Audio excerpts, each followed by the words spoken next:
প্রতিদিনের এই সমস্যা নিয়ে আর ভালো লাগে না। I want a new laptop for my business purpose. ও, অনেকেই জানো আমার একটা ছোটখাটো বিজনেস আছে, শাড়ি অ্যান্ড অর্নামেন্টস এর। সো অর্ডার প্লেস করা থেকে স্টার্ট করে মেসেজ রিপ্লে সব কাজই আমি ফোনেই করে থাকি। আর ফোনে আসলে সব কাজ করতে অনেক প্রবলেম ফেস করছি, and I am very tired of this problem. So এর জন্য আমি ডিসাইড করে অ্যান্ড প্রবলেম শেয়ার করে রাফিকে বলি আমরা কম প্রাইসে একটা সেকেন্ড হ্যান্ড ল্যাপটপ নেব। আর এই কথা শুনে he said, second hand laptop কেন? ওয়ালটন তো দিচ্ছে মাত্র 25,550 টাকাতে ব্র্যান্ড নিউ ল্যাপটপ।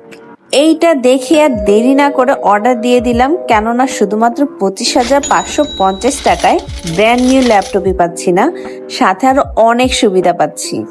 6 মাসের ইএমআই সুবিধা পাচ্ছি, তাও 0 ইন্টারেস্টে। আর কার্ড না থাকলেও কোনো প্রবলেম নেই, কারণ কিস্তির সুবিধা রয়েছে। আমাদের মতো স্টুডেন্টদের জন্য কিন্তু থাকছে 12 মাসের ইনস্টলমেন্ট সুবিধা। এছাড়াও ওয়ালটন কম্পিউটার অনন্য মডেলের ল্যাপটপের উপর চলছে ডিসকাউন্ট। আরো ডিটেলস জানতে হলে সি মাই ফার্স্ট কমেন্ট।